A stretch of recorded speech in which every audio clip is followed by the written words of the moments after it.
Beberapa perkara telah dibangkitkan oleh orang awam ataupun di kalangan ahli parlimen mengenai kenapa duit sumbangan ataupun dana RM100 ini diberikan dalam bentuk dimasukkan ke dalam MyKad, bukan diberi secara tunai.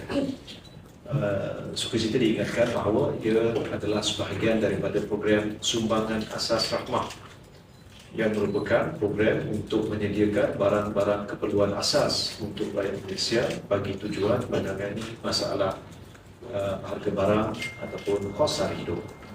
Dan dana RM100 itu dimaksudkan untuk membantu isi rumah berbelanja membeli barang-barang keperluan asas.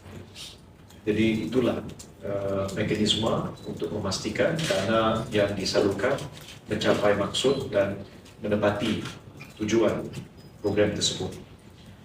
Ada juga yang menimbulkan persoalan kenapa hanya di premis-premis tertentu, malah ada yang membangkitkan aspek perkauman. Dan ini tidak betul. Terdapat lebih 7,300 premis sekarang yang menyediakan khidmatan untuk menebus barang-barang keperluan asas di bawah program sumbangan asas rahmah